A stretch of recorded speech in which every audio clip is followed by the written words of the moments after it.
विशिष्ट समाजसेवी स्वर्गत जितू पट्टनायक द्वादश पुण्यतिथि अवसर में असहाय आर्थिक सहायता हाथ बढ़ाला जितू पट्टनायक मेमोरियल ट्रस्ट। मयूरभंज जिलार गोरु महिषाणी लौहखଣି अंचल तथा मयूरभंज जिलार विशिष्ट युव समाजसेवी स्वर्गत जितू पट्टनायक आज द्वादश पुण्यतिथि। से जामदा ब्लॉक शहीद बिरसा मुंडा युक्त 2 कॉलेज प्रतिष्ठाता सदस्य और अध्यापक थिबा सहित बामनघाटी उपखंड बहु सामाजिक अनुष्ठान सहित जड़ित थे। विशेषतः गोरु महिषाणी अंचल गरीब खटिया लौहखଣି श्रमिक मानकर दरदी बंधु थे, असहाय सहायक थे,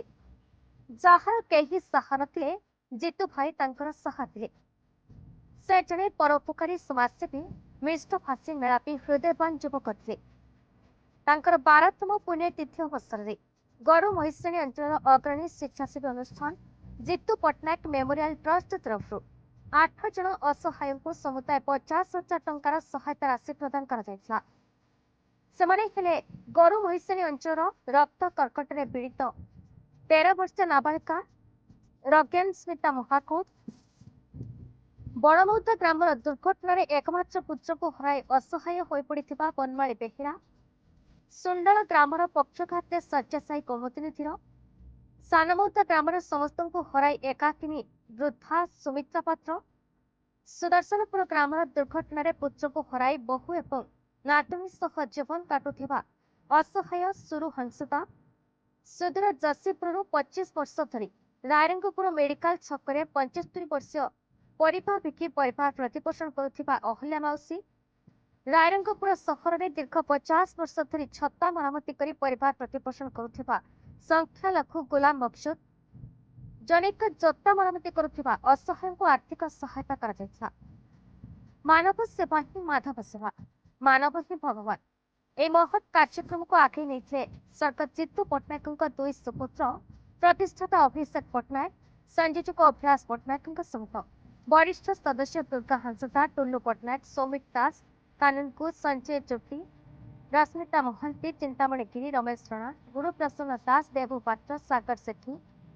विद्यापति महाकूट सहित अन्य सदस्य वृंद।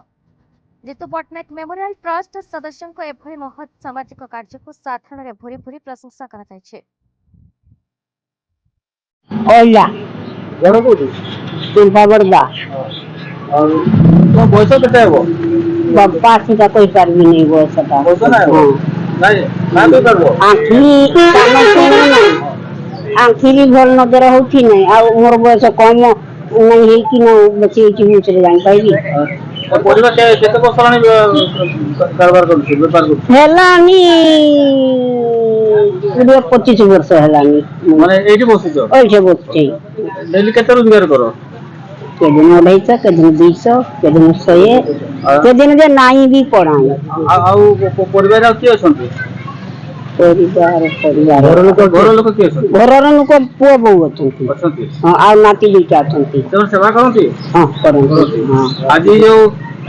जितू मेमोरियल जो ट्रस्ट थिला माने आज जो उपहार देले 5,000 टंका देले हां आ तू कोन करबो तांको दुई पुओं को कोन आशीर्वाद कोन आशीर्वाद माने बड़ रे सुनार फूल फुटी पाची जिया के मुंडो तांकर पाचिला मुंडर सुंदर कि हां ठीक है हां ठीक है नमस्कार मु अभिषेक पट्टनायक जितू पट्टनायक मेमोरियल ट्रस्ट सदस्य आपण मैंने अल्प बहुत मो बाबा को जानी थे स्वर्गत जितू पट्टनायक को से गुरु महिषाणी अंचल जितू पट्टनायक को से अंचल जन समाजसेवी थे आम जामदा कॉलेज अध्यापक भाव भी काम करते तो जीवन से बहुत कम बयस चली गले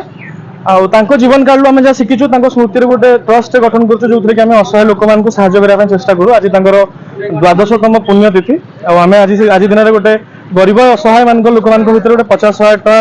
देवाई निष्पत्ति नहीं से कार्यक्रम भितर आम आज आम गुरु महिषाणी अंचल आरंभ करके आपमती छोट गोटे छुआ था कैंसर पीड़िता आम देलु 5,000 टका जड़े असहाय मौसी थे एक्सीडेंट समस्त डेथ कर 5,000 टका आप देखिले बर्तमान जो